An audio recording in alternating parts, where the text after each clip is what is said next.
ने chapter number first का startup कर दिया है। ये चैप्टर नंबर फर्स्ट का नाम है इंट्रोडक्शन या फिर मीनिंग ऑफ कॉन्ट्रैक्ट। देखो बच्चों, ये chapter number first as it is आपका बिजनेस स्टडी का चैप्टर नंबर 9 जैसा है, इज इट इज, ठीक है।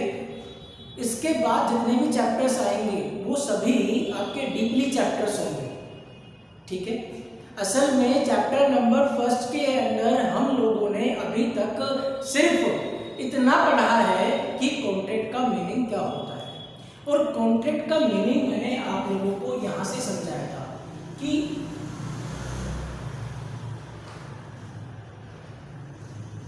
Contract is equal to agreement plus enforceable by law.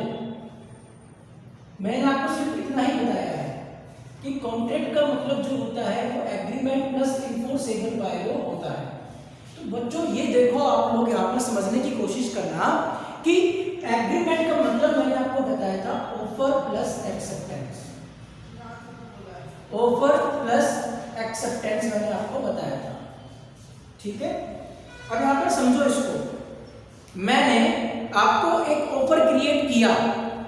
क्या क्रिएट किया कि आप मेरे घर पर डिनर करने आएंगे।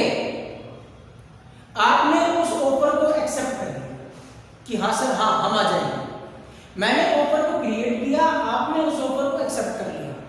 तो इसका मतलब क्या हुआ, हम दोनों के बीच में एक प्रॉमिस जनरेट हो गया है, एक प्रॉमिस जनरेट हो गया है। इस प्रॉमिस का नाम ही क्या होता है अपना, एग्रीमेंट। क्या होता है, एग्रीमेंट। अब इस एग्रीमेंट को यदि हम लोग इन्फोर्सेबल बाय लॉ से कनेक्ट कर दें, सर इन्फोर्सेबल बाय लॉ क्या होता है उसको और समझना। बच्चों यहाँ पर मैं आपको बता रहा हूं अनुबंध का मतलब। देखिए मैं हिंदी में बता देता हूं आप लोगों को, हिंदी मीडियम के स्टूडेंट्स भी ध्यान दो। अनुबंध का मतलब मैंने आपको बताया था कि ठहराव प्लस वैध क्षमता होना चाहिए।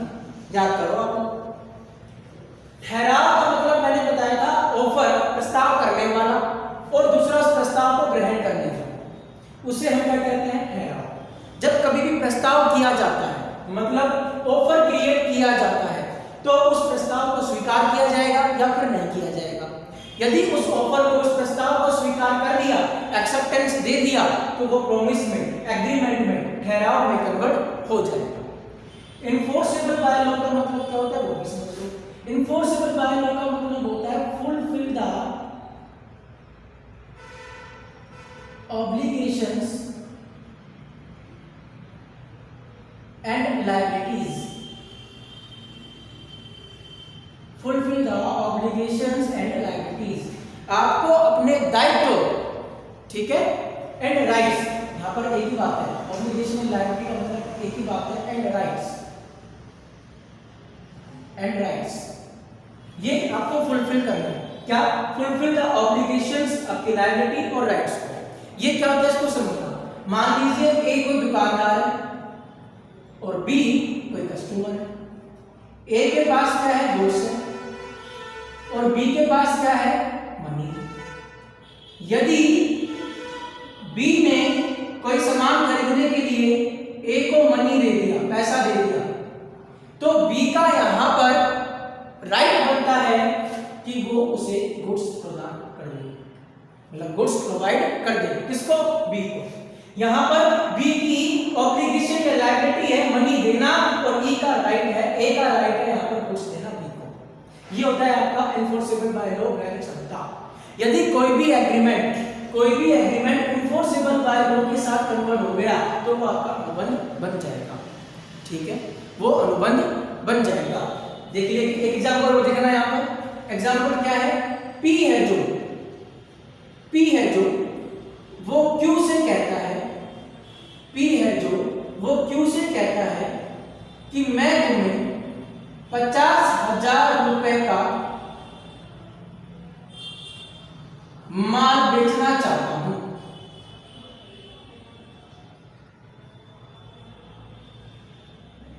पी है जो क्यू से क्या कहता है, मैं तुम्हें 50,000 का माल बेचना चाहता हूं। क्यू क्या कहता है पी से, हाँ मैं खरीद लूंगा, मैं खरीद लूंगा।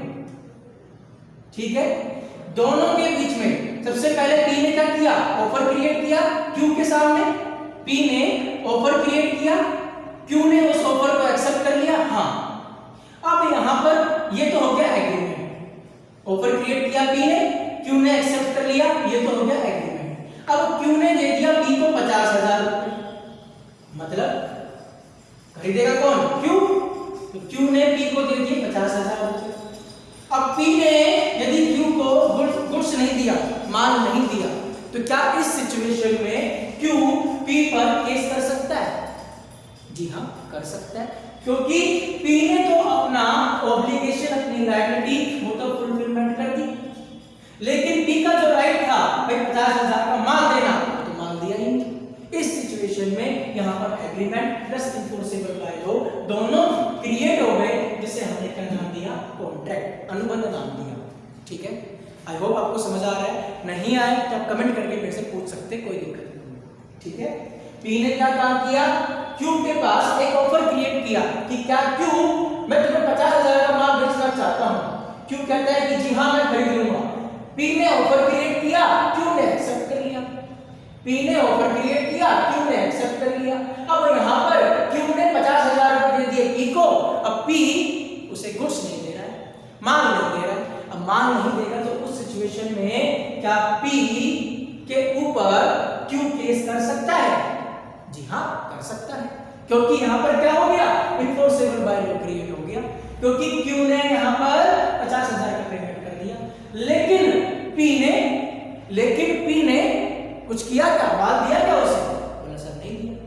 तो यहां पर agreement plus enforceable by law दोनों मिलकर के क्रिएट कर रहे हैं पी और क्यू के बीच में क्या, कॉन्ट्रैक्ट। क्या क्रिएट कर रहे हैं वो, कॉन्ट्रैक्ट क्रिएट कर रहे हैं। क्या क्रिएट कर रहे हैं, अनुबंध का निर्माण कर रहे हैं। तो ये था आपका अनुबंध। आगे हम लोग बात करते हैं essential elements of the contract. Essential elements of the contract.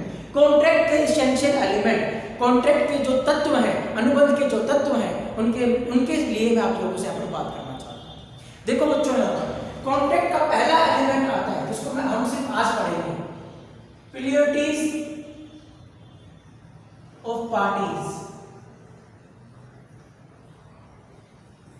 Hindi में बोलते हैं एक से अधिक पक्षकार, एक से अधिक पक्षकार। इसको समझना बच्चों,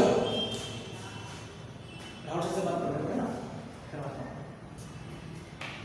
देखो बच्चों यहां पर समझो, प्लेयर्टी ऑफ पार्टीज की मैं आप लोगों से बात कर रहा हूं, जिसे हम कहते हैं एक से अधिक पक्षकार। बच्चों यहां पर समझने की कोशिश करना, प्लेयर्टी ऑफ पार्टीज का मतलब क्या होता है कि जब कभी भी आप कॉन्ट्रैक्ट करें, क्या हम अपने आप से कॉन्ट्रैक्ट कर सकते हैं? एक बात बताओ मेरे कि मैं खुद को ही माल बेच लूं, खुद से ही पैसा ले लूं, खुद से कॉन्ट्रैक्ट हो सकता है क्या? नहीं। कम से कम कॉन्ट्रैक्ट करने के लिए कितनी पार्टी चाहिए, कितने पक्षकार चाहिए? 2 पक्षकार चाहिए, 2 पार्टी चाहिए। ठीक है, 2 पक्षकार चाहिए, 2 पार्टी चाहिए। इसीलिए कॉन्ट्रैक्ट का पहला एसेंशियल एलिमेंट, पहला यहां पर तत्व आता है एक से अधिक पक्षकार।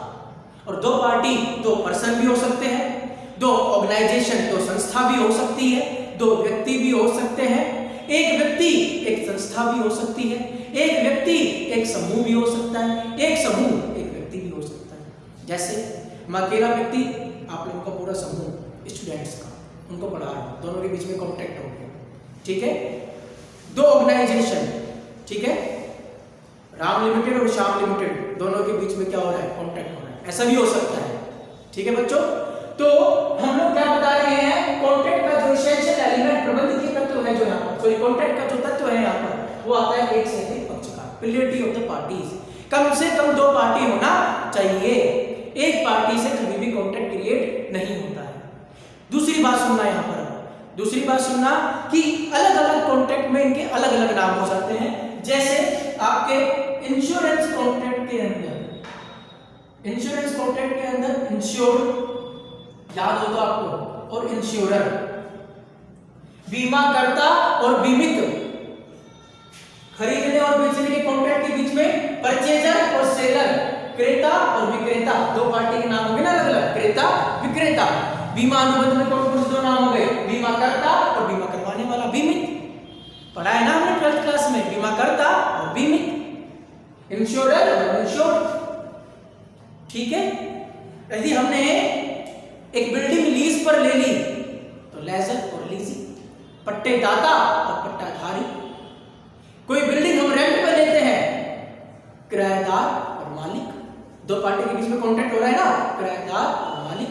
दो अलग अलग नाम आ गए ना, जी हाँ, ये दो अलग अलग नाम आ गए हैं। इसी हम एलिमेंट की बात कर रहे हैं जिसका नाम है एक से अधिक पक्षकार, प्लेटी ऑफ द पार्टीज, या फिर मोर देन वन पर्सन, या फिर मिनिमम 2 पर्सन। इसका ये नाम भी हम लोग रख सकते हैं, मिनिमम 2 पर्सन या मोर देन 1 पर्सन। ठीक है, एक से अधिक पक्षकार या प्लेटीज ऑफ पार्टीज। तो आई होप आपको ये फर्स्ट एसेंशियल एलिमेंट तत्व जो है अपने कॉन्ट्रैक्ट का ठहराव का समझ में आया हो।